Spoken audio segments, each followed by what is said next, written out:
Yung mga kabalaybay at mga kaibon na pag-usapan natin ngayon yung nangyari dito sa ating isang breeder sa ating ibunan, kung bakit ganon ang nangyari sa kanyang clutch. So alamin natin at ano ba yung mga nagiging sanay, bakit nagiging ganon yung attitude ng ating mga breeder kahit proven na sila. So bago natin umpisahan yung video, pasok muna natin yung ating malupit na intro. Let's go!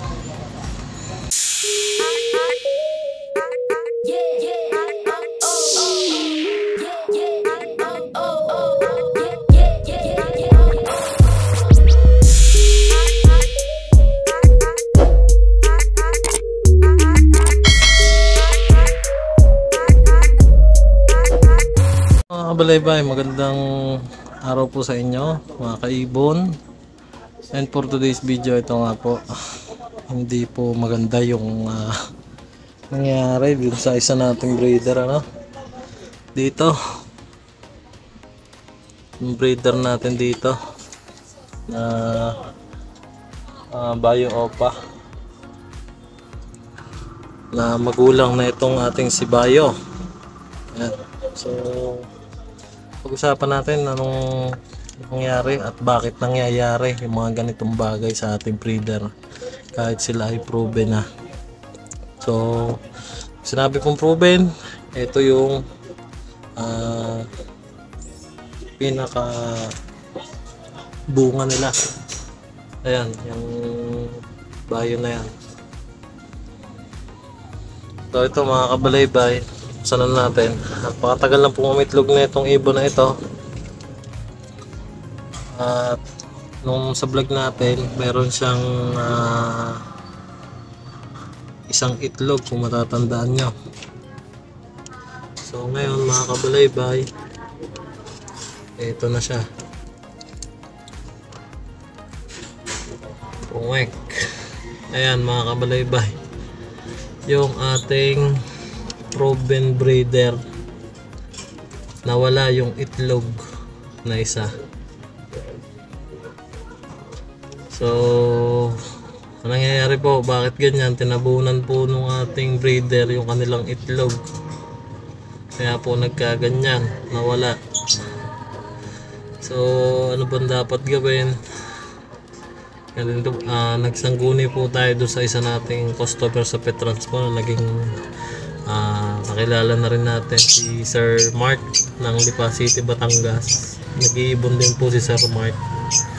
So kaya daw po ganyan, ang nangyari is na-stress yung ating ibon o nabulabog.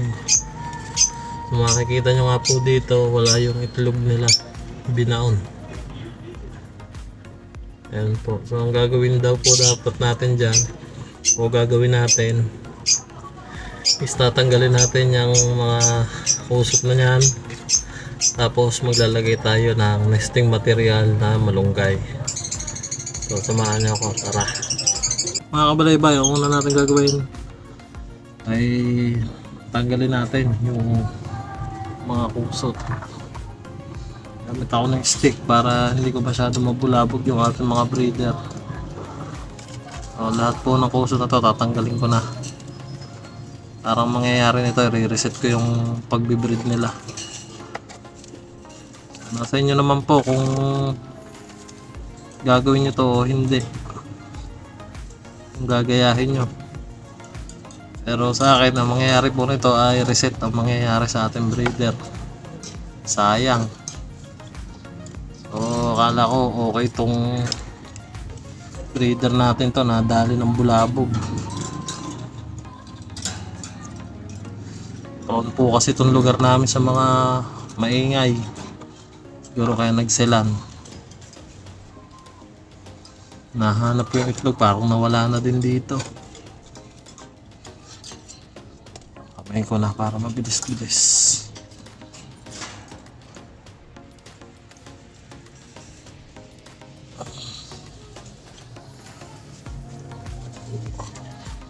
Ayun mga kabalaybay, yung itlog tinabunan talaga.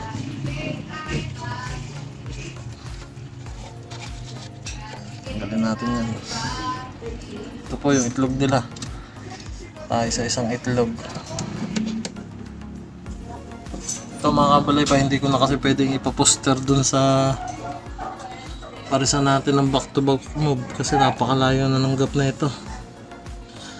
So hindi na to lilim makakahabol sa breeding, sayang. So gawin natin yung tinuro ni Sir Mark ng Lipa City, Batangas. Gawin natin, apply natin dito sa ibunan natin. So sabi niya kasi mga kabalay, pagka daw ganyan ay lagyan ng nesting material, tapos mga 2 to 3 weeks ay mag-uumpisa na uli yung umitlog. Yun po ang pagkakasabi sa atin ni Sir Mark. Sana ay hindi na mabulabog yung ating mga ibon. Kawawa din kasi ang tagal natin na ganito, tapos ganyan lang ang mangyayari.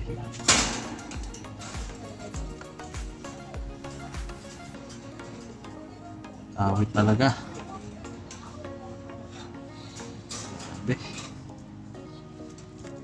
Wala na, dali tayo mga kabalay pa yung mga kaibon ng ano, maingay na lugar. Nagsilan yung ating breeder. So sana yung back to back move natin hindi rin magsilan. So ayan po, aalisin ko na yung mga kusot. Palta natin ang nesting material, lalagay tayo malunggay. So yun mga kabalaybay, lagyan na natin ng nesting material itong ating parisan dito, no? At shout out kay Sir Jabez sa pagbibigay ng malunggay, no? Pumunta tayo kanina dun sa kanila, nakita daw niya yung post natin sa Facebook na naghahanap tayo, mahihinga natin ng malunggay. So yun, lagyan na natin.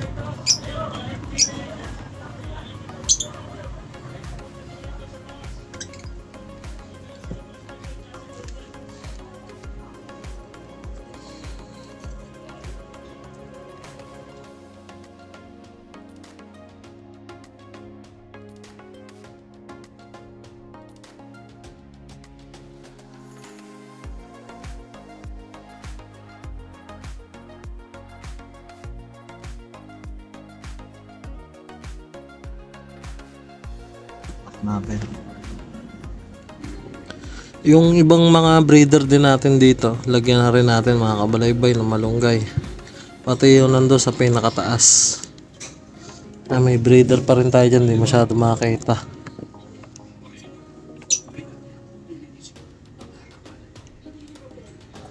Mga kabalaybay, lagyan na natin din yung ibang nesting material doon sa ating ibang mga parisan.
So ayan mga kaibon, nalagyan na natin ng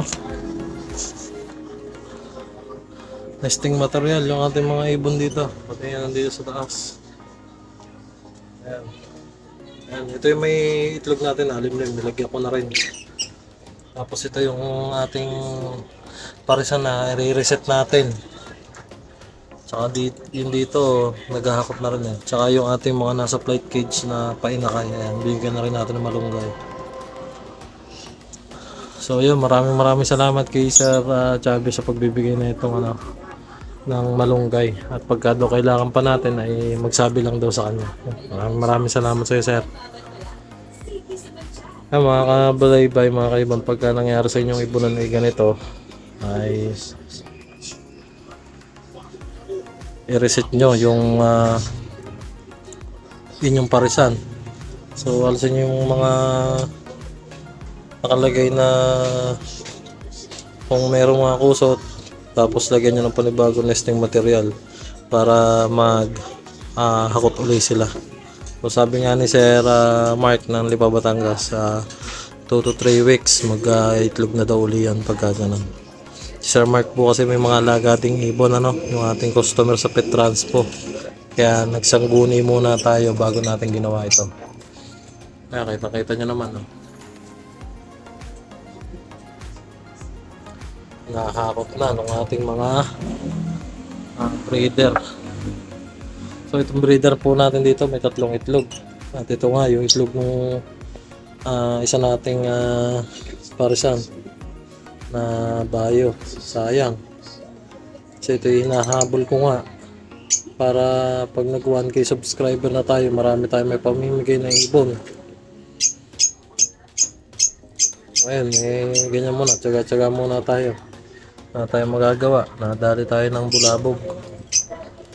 Karoon kasi po itong aming lugar sa maingay. Yun pa naman yung isa sa mga ayaw din ng ibon. Yung mabubulabog sila ng biglaan o magugulat. Meron din naman po mga ibon na nasasanay sa maingay na lugar. Pero ito sa akin proven breeder na. Pumalpak pa ang pag itlog, sayang. So yun mga kabalaybay, hanggang dito ko na lang po tinatapos yung ating vlog for today. Road to 1,000 subscriber na po tayo. Maraming salamat sa patuloy na pagsuporta dito sa ating YouTube channel. Mabuhay po kayong lahat. And don't forget to like, share, and subscribe. Mistisong Mangyan. Peace.